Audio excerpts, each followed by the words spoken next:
तैयार है अखाड़ा, तैयार हैं पहलवान। कौन होगा बलवान और कौन होगा चित? सियासत के एक एक दांव पेच के साथ हाजिर हैं हम लेकर 28 का अखाड़ा। नमस्कार, मैं हूं रीनो यादव। इस अखाड़े में कूद पड़े हैं सियासत के बलशाली। देखिए आगे रिपोर्ट्स।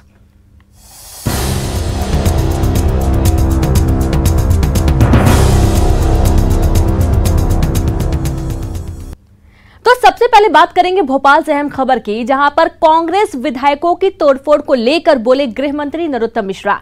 हमारे संपर्क में बहुत लोग हैं, लेकिन हमें ओवरलोड नहीं होना। हमारे पास पर्याप्त संख्या बल है। उपचुनाव में सभी 28 सीटें जीत रहे हैं। गृह मंत्री नरोत्तम मिश्रा का यह बयान सामने आया है, जिसमें उन्होंने कहा कि हमारे पास बहुत लोग हैं, लेकिन हमें ओवरलोड नहीं होना है। हमारे पास पर्याप्त संख्या बल है। विधायकों की तोड़फोड़ पर बोले नरोत्तम मिश्रा। उपचुनाव में सभी 28 सीटें जीत रहे हैं।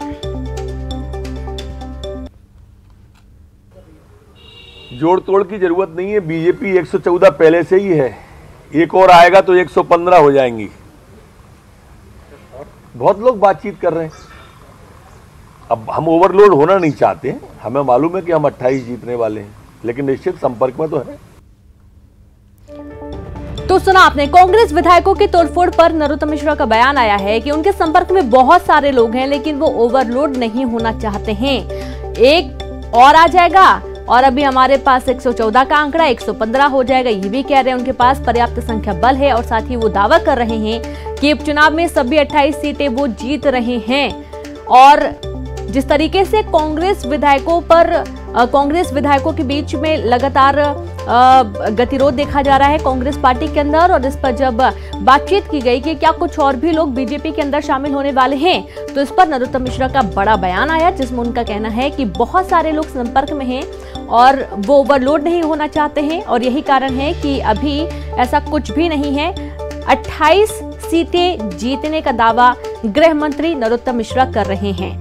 अब सवाल वही है कि आखिरकार क्या अभी भी कांग्रेस के अंदर जो गतिरोध है उसका फायदा बीजेपी को मिलेगा? क्योंकि ये देखा जा रहा है कांग्रेस के अंदर छोटी छोटी बातों को लेकर विवाद है, और विवाद के बीच में इस वक्त कमलनाथ सुर्खियों में है। मंत्री और बीजेपी उम्मीदवार बिसाहू लाल सिंह का हथियार दिखाते हुए वीडियो वायरल हुआ है, और ये वीडियो सोशल मीडिया में वायरल हुआ, जिसमें बिसाहू लाल सिंह हथियार दिखाते हुए किसी से कुछ कह रहे हैं। इधर इस वीडियो को लेकर कांग्रेस ने बीजेपी पर निशाना साधा, और कांग्रेस चुनाव आयोग में इसको लेकर बिसाहू लाल की शिकायत करेगी। तो वहीं प्रदेश के गृह मंत्री ने वीडियो को फेक और झूठा बताया, और उन्होंने इसे 8 साल पुराना वीडियो बताया है।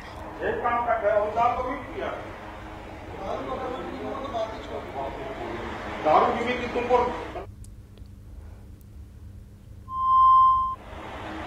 हम नहीं रखे तुम लोग को। जाइए वहां पर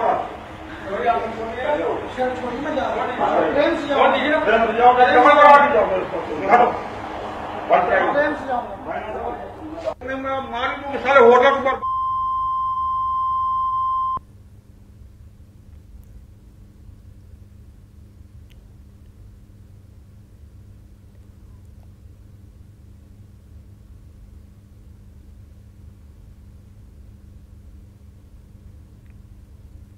अब इनके मंत्री बिसाहू लाल सिंह का एक नया वीडियो सोशल मीडिया पर वायरल हो रहा है, जिसके अंदर वे एक कार्यकर्ता को धकेल रहे, हाथ में बंदूक लिए हुए खुलेआम गालियों के उपयोग कर रहे हैं। हम इस सोशल मीडिया पे वायरल वीडियो को लेकर चुनाव आयोग में भी जाएंगे और मांग करेंगे कि जिस प्रकार से हथियार हाथ में है, वो लाइसेंस है कि नहीं, उसका अवैध हथियार तो नहीं, इसकी जांच की जाए। और क्या इसी तरह गुंडागर्दी के बल पर भाजपा चुनाव जीतना चाहती है? इस पर भाजपा का क्या कहना, वो स्पष्ट करे। एक ऐसे व्यक्ति हैं, उनका पूरा सार्वजनिक जीवन राजनीति में गया है, और अभी तक एक भी पुलिस केस उन पर कभी दर्ज नहीं हुआ है किसी इस तरह के आपराधिक का। और 8 साल पुराना वीडियो है, उन्होंने स्वयं ने मुझे बताया है। केंद्रीय मंत्री नरेंद्र सिंह तोमर ने कांग्रेस पर बड़ा हमला बोला। उपचुनाव में राजनीति के गिरते स्तर के लिए कांग्रेस को जिम्मेदार ठहराया। उन्होंने कहा कि जब किसी के पास कहने के लिए कुछ नहीं होता है तो वो स्तरहीन बातें करता है। कांग्रेस के पास कहने और बताने के लिए कुछ नहीं है। कांग्रेस जनता को गुमराह करने के लिए स्तरहीन बात कर रही है। कांग्रेस इस तरह से स्तरहीन बात करके उपचुनाव को हल्का करने की कोशिश में लगी हुई है। कांग्रेस स्तर गिराने की असफल कोशिश कर रही है और ये इसलिए होता है कि चुनाव में जब राजनीतिक दल के पास कहने के लिए कोई उपलब्धि नहीं होती तो फिर वो हल्की बातें करके लोगों को गुमराह करने की कोशिश करते हैं। कांग्रेस के पास 1.25 साल की कोई उपलब्धि नहीं है। कांग्रेस के पास 2003 से पहले 10 साल तक उनकी सरकार रही, उसकी कोई उपलब्धि नहीं है। 10 साल तक यूपीए सरकार रही, उसकी कोई उपलब्धि नहीं है। इसलिए खाली दिमाग शैतान का घर, तो कुछ ना कुछ उल्टा सीधा बोलकर चुनाव को हल्का करने का प्रयास कर रहे हैं। मैं आपके माध्यम से कांग्रेस के लोगों को कहना चाहता हूं कि चुनाव में उनको मर्यादाएं नहीं तोड़ना चाहिए। 28 सीटों पर होने जा रहे उपचुनाव में महिला वोटर प्रत्याशियों की जीत में महत्वपूर्ण भूमिका निभाती है और साल 2013 के मुकाबले साल 2018 में महिलाओं की वोट प्रतिशत में 4% का इजाफा हुआ था। यानी कि पुरुषों के बराबर महिलाएं अपने मताधिकार का प्रयोग करती हैं। महिला वोटर्स को साध कर ही प्रत्याशियों और पार्टियों की चुनावी नैया पार हो सकती है।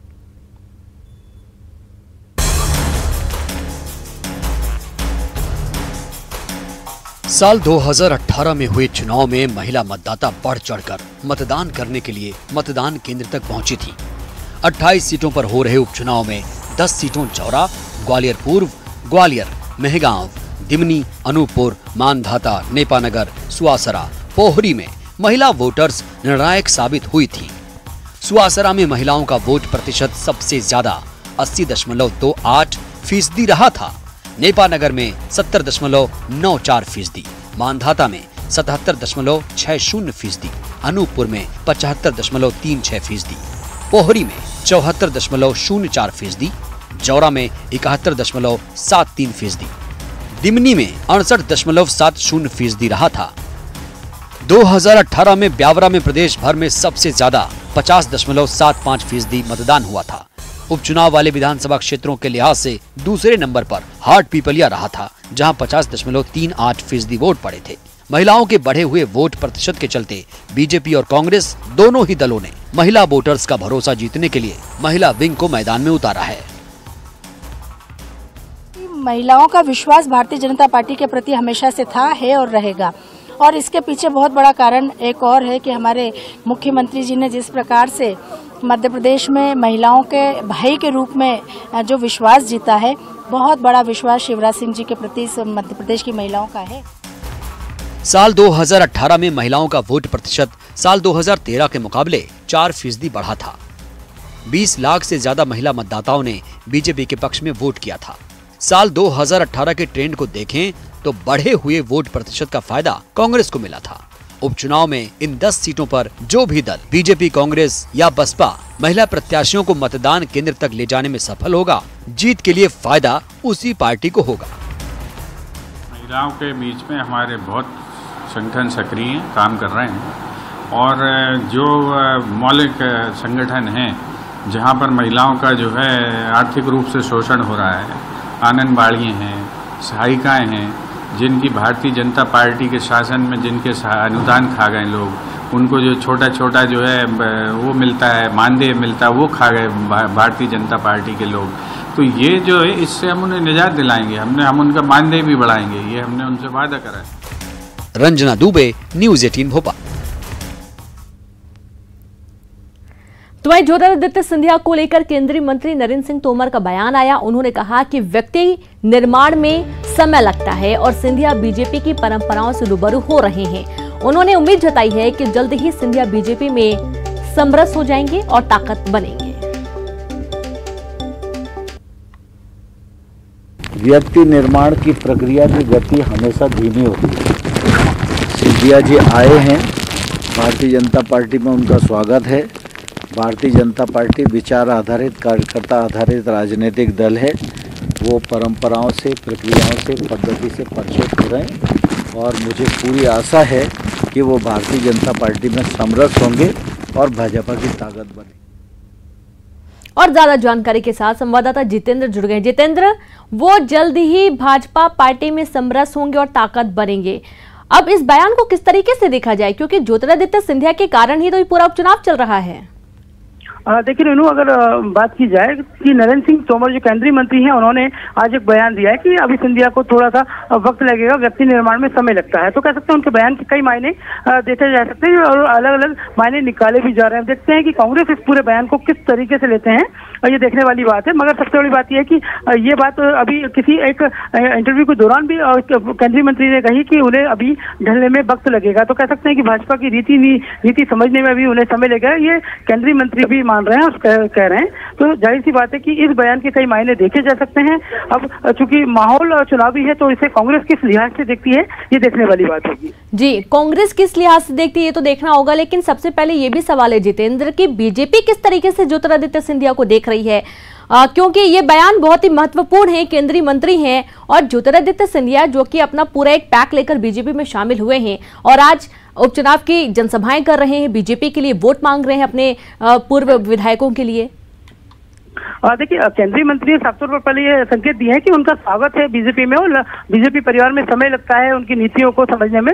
तो जाहिर सी बात है वो स्वागत भी कर रहे हैं सिंधिया का, मगर उन्होंने दूसरी तौर पर कहा कि बीजेपी पार्टी आधारित चेहरा है और सभी लोगों संगठन की बातों के आधार पर आगे बढ़ते हैं। तो बीजेपी में अभी सिंधिया को आए हुए ज्यादा वक्त नहीं हुआ कि तो यहाँ की रीति नीति को समझने में उन्हें वक्त लगेगा और व्यक्ति का एक व्यक्तित्व निर्माण में समय लगता है। तो जाहिर सी बात है सिंधिया ने उस पार्टी में रस बसने की बात को लेकर तोमर ने इस बात को कही। हालांकि इस बयान के अब क्या मायने निकलते हैं, कितने राजनीतिक मायने निकलते हैं, ये आने वाले समय में देखा जाएगा। मगर कह सकते हैं कहीं ना कहीं कांग्रेस को बीजेपी और सिंधिया दोनों के बीच मतभेद को लेकर एक मुद्दा मिलता हुआ नजर आ रहा है। बिल्कुल जितेंद्र, बिल्कुल ये आपने जो बात कही आखिरी में कि कुछ मतभेद दिखता हुआ नजर आ रहा है। कहीं ना कहीं जिस तरीके से चुनावी सभाएं भी लगातार कर रहे हैं, सीएम के साथ भी मंच साझा कर रहे हैं और पूरे जोश के साथ इस वक्त ज्योतिरादित्य सिंधिया डटे हुए हैं चुनावी मैदान में, उसके बाद क्या बीजेपी का जैसे कि एक गोल सेट होता है और वो उनकी एक स्ट्रेटेजी होती है जिस पर वो काम करते हैं, क्या उस पर खरे नहीं उतर पा रहे हैं सिंधिया? यही कारण है इस तरीके के बयान सामने आने का? देखिए, जाहिर सी बात है बीजेपी संगठन पर आधारित पार्टी और यहाँ पर बयानों को ही तवज्जो दी जाती है और पार्टी की गाइडलाइन होती है, उसके तहत आपको जनता के सामने रूबरू होना पड़ता है। मगर सिंधिया के लगातार जो भाषण बीच में देखने को मिल रहे हैं उसमें काफी वो एग्रेसिव नजर आ रहे हैं। तो जाहिर सी बात है बीजेपी इस पूरे मामले को लेकर कहीं ना कहीं पार्टी स्तर पर बात भी कर सकती है। अगर उन्हें लगता है कि किसी तरह से कोई पार्टी लाइन से अलग हट के बात की जा रही है तो उस लहजे में भी पार्टी इस पूरे मामले को संज्ञान में ले सकती है। मगर कह सकते हैं कि सिंधिया जिस हिसाब से अभी चुनावी माहौल में काफी उत्तेजित नजर आ रहे हैं और पार्टी अपने समर्थकों के प्रचार प्रसार के दौरान काफी लगातार ताबड़तोड़ बैठकें भी कर रहे हैं। हालांकि उनके इस जोश में कहीं कमी नहीं आई है। मगर अब देखते हैं कि जो पूरा बयान है इसे दूसरी पार्टी के लिहाज से देखती है, ये आने वाला वक्त बताएगा। मगर फिलहाल नरेंद्र सिंह तोमर ने यह बात से भी इनकार नहीं किया कि सिंधिया भाजपा परिवार के सदस्य हैं, उनका स्वागत है और एक समय लगता है उनके व्यक्ति निर्माण में। तो कह सकते हैं कि दोनों बातों को अलग लहजे से देखा जा सकता है। बिल्कुल जितेंद्र, जैसा कि लंबे समय से राजनीति में सक्रिय हैं ज्योतिरादित्य सिंधिया भी, और जब वे कांग्रेस में थे तो खुलकर अपनी बातें रखते थे, सारी चीजें हमने देखी हैं, पूरा सियासी समीकरण हमने देखा है। और उस दौरान और बीजेपी में एक चीज है, इसे हम एकता कहेंगे और या फिर इसे हम ये कहेंगे कि जो सामंजस्य है संगठन का वो काफी मजबूत है कि कितने भी लोग आ जाएं, जैसे कि बहुत बड़ी संख्या में विधायक बीजेपी में शामिल हुए, थोड़ा सा गतिरोध बीजेपी के अंदर देखा गया, लेकिन सब लोग फिर से एकजुट हो गए और उपचुनाव हो रहा है। कहीं से भी ऐसी कोई खबर नहीं है बहुत ज्यादा जहां से बीजेपी की पार्टी, खुद की पार्टी का ही विरोध कुछ लोग कर रहे हो, ऐसा नहीं है जैसा कांग्रेस में अक्सर देखने को मिलता है। लेकिन अब ये जो बयान सामने आया है, बीजेपी की रीति नीति में ढल नहीं पा रहे हैं ज्योतिरादित्य सिंधिया। देखिए, अगर बात करें नीलू तो ये इस बयान के कई मायने निकाले जा सकते हैं। मगर तोमर साहब ने जिस तरह से इस बात को कहा, उन्होंने सार्थक मायने, क्योंकि पत्रकारों ने सवाल पूछा था उनसे कि क्या सिंधिया बीजेपी में अभी ढल नहीं पा रहे हैं, एडजस्ट नहीं हो पा रहे हैं, तो इसके संदर्भ में उन्होंने ये बात कही है। इसके मायने अब पत्रकारों ने अलग निकाले हैं, पार्टी अलग निकालेगी, कांग्रेस पार्टी अलग निकालेगी। मगर सबसे बड़ी बात यह कि सिंधिया जिस तरह से पूरी पार्टी में अपने साथियों को लेकर आए, उससे कहीं ना कहीं बीजेपी के जो नेता, आपको रोकना चाहूंगी, कांग्रेस हमारे साथ मुकेश नायक जी जुड़ गए। मुकेश जी, बहुत स्वागत है आपका। आपने बयान सुना होगा, नरेंद्र सिंह तोमर कैबिनेट मंत्री, उनका ये कहना है कि किसी भी व्यक्ति के निर्माण में समय लगता है और सिंधिया बीजेपी की परंपराओं से रूबरू हो रहे हैं। उन्हें उम्मीद है कि जल्दी सिंधिया बीजेपी में समरस हो जाएंगे। आप इस बयान को किस तरीके से देखते हैं? नहीं, देखिए, शुरू से ये खबरें आ रही थी कि बीजेपी सिंधिया जी को नियंत्रित करना चाहती है और जो सरकार में उनके मंत्री हैं, सरकार में जो उनका हस्तक्षेप है, उस शिकंजे से थोड़ा सा मुक्त होना चाहती है बीजेपी। उस संदर्भ में ये बयान है। देखिए, क्या सिंधिया जी 4 बार सांसद रहे हैं, क्या उनके व्यक्तित्व का निर्माण नहीं हो पाया अभी तक?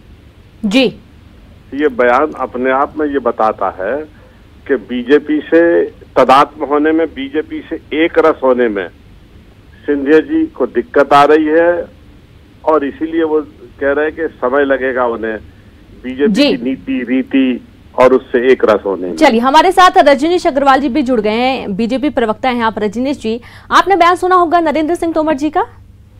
जी, सुना है जी। तो आप इस बयान को किस तरीके से देखते हैं? क्या समझे कि अभी भी सिंधिया जी बीजेपी में बिल्कुल घुल मिल नहीं पाए हैं, थोड़ी अलग हैं अभी? देखिए, जिस गति से सामान्य कार्यकर्ता भारतीय जनता पार्टी को अपनाता है, उससे कई गुना तेज गति से भारतीय जनता पार्टी की रीति नीति विचारधारा को अपनाने का काम आदरणीय ज्योतिरादित्य सिंधिया जी ने किया है जी। और सिंधिया जी जीवंत मनुष्य है, मशीन नहीं है जो स्विच ओवर एक बटन दबाया कर दिया। तो भारतीय जनता पार्टी में राजनीति की शुरुआत भी उन्होंने नहीं की थी और भारतीय जनता पार्टी कांग्रेस से बहुत अलग अलहदा पार्टी है रीति नीति के तौर पर, कार्यशैली, कार्यपद्धति के तौर पर। इसलिए स्वाभाविक है कई बातों की जानकारी नहीं होता। आप जो व्यावसायिक तौर पर किसी संस्थान में काम करते हैं और दूसरे संस्थान को अगर ज्वाइन करते हैं इस बीच में, तो उनको भी समय लगता है उसकी कार्यप्रणाली को जानने समझने में। तो बहुत स्वाभाविक है, उसमें कहीं कोई दो मत नहीं। आज भारतीय जनता पार्टी के सर्वमान्य नेता हैं, राज्यसभा के सांसद हैं और भारतीय जनता पार्टी के चुनाव प्रचार में जुटे हुए हैं, लगे हुए हैं। इसलिए कहीं कोई संशय की स्थिति नहीं है, कोई गुलाबी में बेकाबी में नहीं है।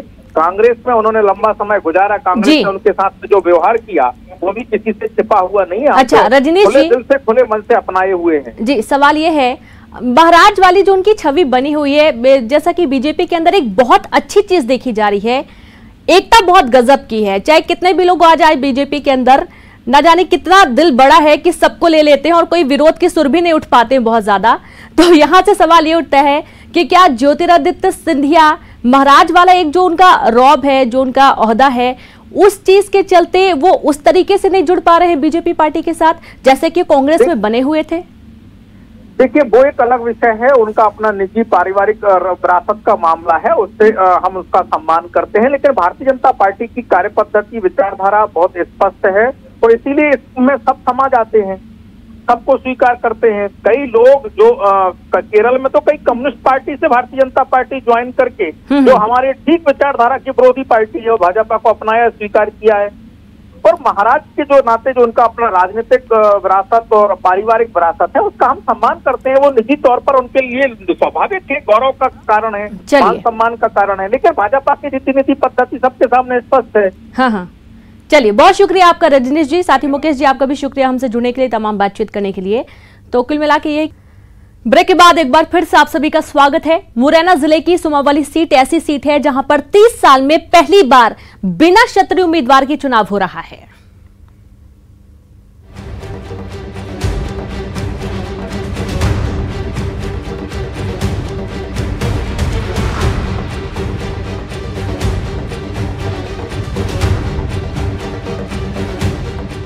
सुमावली सीट पर बीजेपी से एंदल सिंह कंसाना और कांग्रेस से अजब सिंह कुशवाहा मैदान में हैं।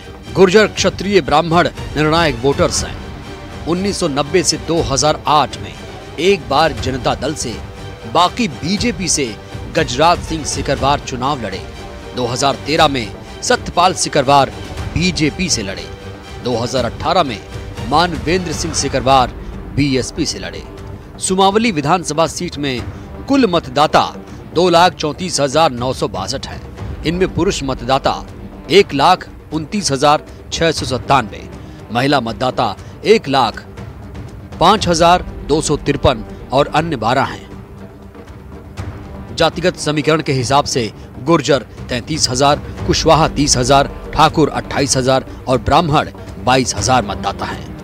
इस सीट पर यह पहला चुनाव हो रहा है जिसमें बीजेपी और कांग्रेस की तरफ से क्षत्रिय जाति के उम्मीदवार नहीं हैं। मुझे लगता है कि भोपाल में बैठकर जातिगत समीकरणों के आधार पर लोकतंत्र के इन चुनाव को देखना कहीं ना कहीं बहुत मैच्योर तरीका नहीं है, हमारा ये मानना है, और इसको हमें ध्यान रखना चाहिए।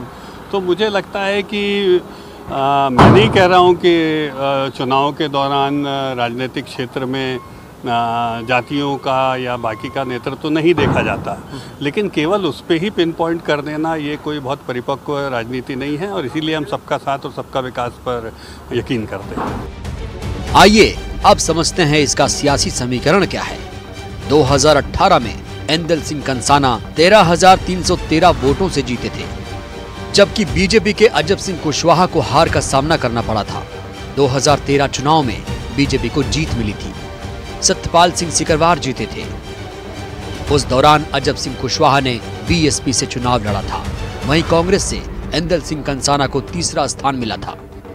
2008 में एंदल सिंह जीते थे। इस बार के उपचुनाव में कांग्रेस से बीजेपी में शामिल हुए कंसाना चुनाव लड़ रहे हैं, तो वहीं बीजेपी के अजब सिंह कुशवाहा कांग्रेस में शामिल हो गए हैं। कांग्रेस ने उन्हें अब अपना उम्मीदवार बनाया है।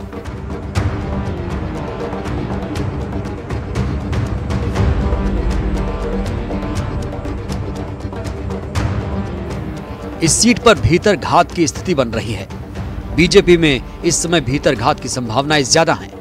हालांकि प्रदेश बीजेपी प्रवक्ता रजनीश अग्रवाल इसे सिरे से खारिज कर रहे हैं। वहीं कांग्रेस प्रवक्ता भूपेंद्र गुप्ता कह रहे हैं कि पार्टी से धोखा करने वाले नेता को जनता कभी माफ नहीं करेगी। चुनाव हम जीतेंगे सुमावली में भारतीय जनता पार्टी का खेल खत्म है, फड़फड़ाए हुए हैं। वहीं तो बोला है नरेंद्र सिंह तोमर ने कि साहब जो है पारुल साहू और जो दूसरे लोग हमारी पार्टी में आए हैं ये रिजेक्टेड माल है। वहीं तो बोला है, ये बहुत स्त्री चेतना वाले लोग हैं, ये तो स्त्रियों का ऐसे शब्द प्रयोग करके सम्मान करते हैं, तो यहाँ तो इनका खेल खत्म है। इस सीट पर मुकाबला रोचक होने वाला है, लेकिन जनता तय करेगी कि वह किसके साथ जाएगी। इस बार भले ही प्रत्याशियों में फेरबदल हुआ हो, लेकिन जनता का क्या मन है ये नतीजे बताएंगे। मनोज राठौर, न्यूज़ 18 मध्य प्रदेश, भोपाल। और इसी के साथ 28 के अखाड़ा में इतना ही। नमस्कार।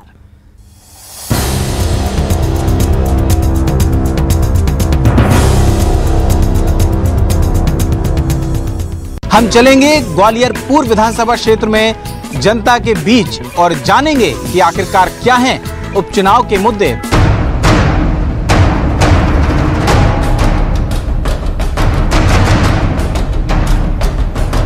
विकास तो कुछ है नहीं है, सड़कें वैसी बड़ी हुई हैं। बस नेता बदल रहे हैं और कुछ नहीं है। विधायक को जनता 5 साल के लिए चुनती है, ना कि 5 दिन के लिए। आम आदमी के लिए कोरोना है, बीजेपी वालों के लिए कोई कोरोना नहीं, कांग्रेस वालों के लिए कोई कोरोना नहीं। मुद्दा क्या है? महंगाई मुद्दे है, सारी चीजें, और क्या मुद्दे हैं? गरीब आदमी का रोजी रोटी। अब जनता ये तय करने वाली है कि नोट की ताकत है कि वोट की ताकत है। उनका मिशन कोई राजनीति करने का नहीं है, व्यापारी लोग है। 7 बार टिकट दिया भारतीय जनता पार्टी ने उस परिवार को, 7 बार, और 7 टिकट देने के बाद ये भाग गए।